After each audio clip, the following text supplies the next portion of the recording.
ಭದ್ರಾ ಮೇಲ್ದಂಡೆ ಯೋಜನೆಗೆ ಅಗತ್ಯಕ್ಕೆ ತಕ್ಕಂತೆ ಅನುದಾನ ನೀಡಲಾಗುತ್ತಿದ್ದು ಯಾವುದೇ ಬೃಹತ್ ಯೋಜನೆ ಒಂದೇ ಬಾರಿಗೆ ಪೂರ್ಣಗೊಳ್ಳುವುದಿಲ್ಲ. ಹಾಗಾಗಿ ಹಂತ ಹಂತವಾಗಿ ಅನುದಾನ ನೀಡಲಾಗುವುದು ಎಂದು ಲೋಕೋಪಯೋಗಿ ಸಚಿವ ಸತೀಶ್ ಜಾರಕಿಹೊಳಿ ಚಿತ್ರದುರ್ಗದಲ್ಲಿ ನಿನ್ನೆ ತಿಳಿಸಿದ್ದಾರೆ.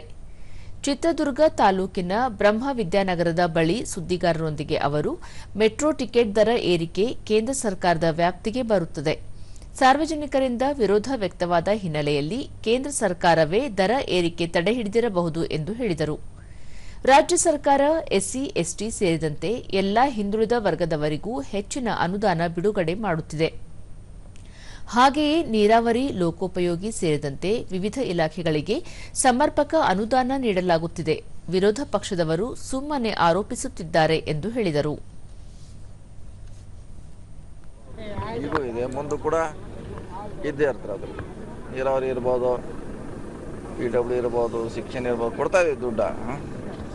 ಸೊ ಆರೋಪ ಮಾತ್ರ ಮಾಡೇ ಮಾಡ್ತಾರೆ, ದುಡ್ಡಿಲ್ಲ ಅಂತ. ಅದು ಅವ್ರಿಗೆ ಒಂಥರ ರೂಢಿ ಆಗಿಬಿಟ್ಟಿದೆ.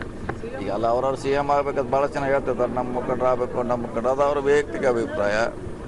ಪಕ್ಷದ ನಿರ್ಧಾರ ಇದ್ದೇ ಇರ್ತದೆ. ಸೊ ಅದು ಅವ್ರ ಮಟ್ಟದಲ್ಲಿ ಇದೆ, ನಮ್ಮ ಮಟ್ಟದಲ್ಲಿ ಇಲ್ಲ. CM ಅವರು, ಹೈಕಮಾಂಡ್ ಅವ್ರ ಮಟ್ಟದಲ್ಲಿ ಇದೆ. ಅವ್ರ ಅದ್ರ ಬಗ್ಗೆ ಸಂದರ್ಭ ಬಂದಾಗ ಅದ್ರ ಬಗ್ಗೆ ನಿರ್ಧಾರ ಮಾಡ್ತಾರೆ. ಯಾರ್ಯಾರ ಸಮಸ್ಯೆ ಇದೆ ಅದನ್ನು ಹಂಚ್ಕೊಳ್ಳಿಕ್ಕೆ ಇರೋದು ಹೈಕಮಾಂಡ್, ಅದೇ ನಮ್ಮದು ದೇವಸ್ಥಾನ. ಸಾಲು ನಮ್ಮ ಸಮಸ್ಯೆಗಳನ್ನು ಹೇಳ್ತೀವಿ, ಅವ್ರು ಹೇಳಿರ್ಬೋದು, ನಾವು ಹೇಳ್ತೀವಿ. ಅದು ಏರಿಸೋದು ಬಿಡೋದು ಕೇಂದ್ರ ಸರ್ಕಾರ, ನಮ್ಮ ಹಂತದಲ್ಲಿಲ್ಲ. ಸೊ ಅವರೇ ಏರಿಸಿರ್ಬೋದು, ವಿರೋಧ ಆಗಂತಲೇ ಅವ್ರು ತಡೆದಿರ್ಬೋದು ಕೇಂದ್ರ ಸರ್ಕಾರ.